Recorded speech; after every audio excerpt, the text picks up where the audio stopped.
most of the economic growth that the world, not the US, the world has experienced since 1990 is that we've brought in an empire worth of raw materials from the Russian space. And we've brought in 1 billion workers from the Chinese space. And the outputs from both of those systems have allowed Brazil to bloom in a way that it never could before. We're now seeing all of that in reverse. And if you remove a lot of the added fertilizer that's come into the situation, then the 2.5 billion people that we have added since 1990 are in some very real danger. Because Brazil is the world's second largest agricultural exporter. Russia is the world's largest exporter of wheat. Ukraine is number 5, and Chinese capital has been part of what's made this all work. And we've seen an increase of the Chinese lifespan by over 40%, 50% since 1990. These things are all linked together. And when you take away the food supply that has allowed all of this to happen, we get to a very dark place very, very quickly. And you cannot replace fertilizer supplies quickly. Nitrogen and phosphate take a minimum of 3 years. Potash usually takes 10. And so far, we've only lost roughly 1/3 of the former Soviet Union's output of this stuff. And that has already been enough for almost every producer in the world to have gone through all of their reserves. The only reason we're not in a food crisis already is because people had reserves, and Mother Nature was very, very kind to us this past year. There's no way we're going to repeat that next year. We're in this weird situation where the Biden administration is trying to provide letters of comfort to point out to financiers and shippers that these things are not under sanctions in order to limit the damage. But if you're a financial house and you see these sanctions getting tighter and tighter and tighter, and with every new genocide that the Russians propagate, you got to wonder whether you want to be affiliated at all. So most to this point of the reduction in fertilizer shipments, roughly 1/3, has been because companies don't want to touch it, not because they're under sanction. What's going to happen over the next years, we're starting to see industrial accidents in a lot of these places because most of the technology, most of the infrastructure that produces this stuff dates back to the 60s. And it's only been held together since 1990 with Western duct tape and technical work and people shoehorning parts into it. That's not happening anymore. So in the natural gas sector, we're literally seeing explosions at gas processing facilities that you can see from space. And fertilizers, in many ways, is a derivative of petrochemicals, especially for nitrogen.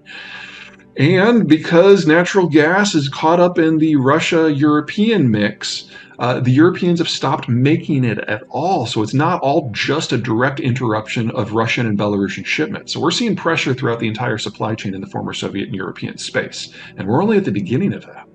If Putin were to die tomorrow, I don't think it would change the course of the war. The clique that runs the Russian system broadly sees the world from the same point of view as Putin. And so you might get a difference in style, but I don't think you get any difference in the real approach to the conflict, and I don't think the war would end. The question to ask is whether or not Russia is going to win or lose this, and we don't know yet. We will know in May and June. Because we're at a bit of an operational pause right now because the Ukrainians are assimilating a lot of Russian gear that they've captured. They've captured almost twice as much gear from the Russians in the last 3 months as they started the war with, in addition to everything that's come in from NATO. So by the time they're done with that process in the beginning of May, the Ukrainian military will have 5 times the capacity of what it started the war with. That's just incredible. So it's going to be a very different war, but May is when mud season is over. And they can all maneuver and get at one each other in a very big way.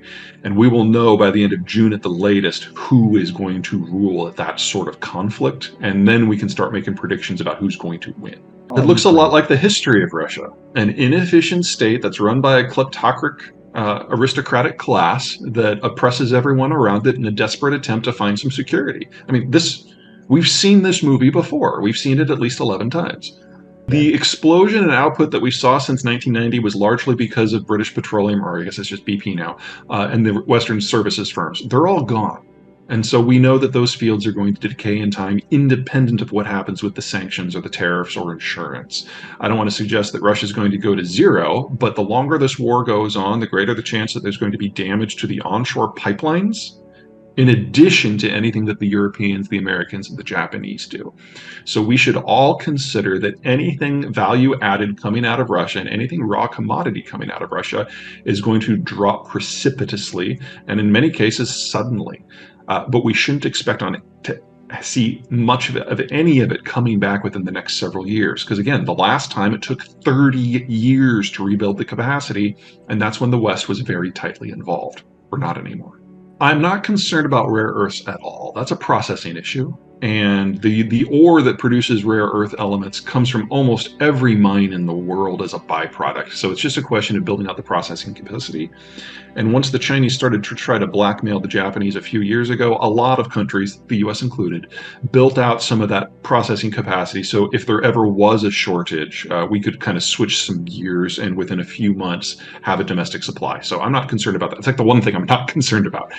Industrial gases are a messy space because every gas has its own economics, but all of them are sourced from something called an air separation unit, which just takes the atmosphere and splits it into different chunks. Most air separation is done for oxygen and nitrogen as part of steel foundries, and that's no exception when it comes to the former Soviet Union. The problem is it requires a second stage of separation in order to get the trace gases like helium and neon. And that second stage is usually done at a different facility that's more advanced. And in the case of the former Soviet Union, where 80% of the stuff comes from, that second stage was largely done in Mariupol, and all the infrastructure has been destroyed. For those of you who don't know, helium and neon are the two critical components in semiconductor etching lasers. So we are going to have a massive global shortage in semiconductor fabrication capacity within a year.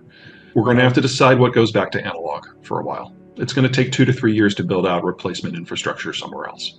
Several companies, most notably Taiwanese ones, after the last scare we had with neon, which happened back in 2014 with the last Russia-Ukraine war, have invested a lot in recycling of the cartridges that have the neon and the helium, and they've made a degree of progress, and those recycling facilities are actually located in-house. So there are some technologies under development with this and different kinds of lasers to try to slim down the need. It's not happening fast enough, but it is happening. Well, we are looking at the end of the globalized era, and that means unwinding a lot of the benefits of the globalized era, and there's nothing about that that's cheery.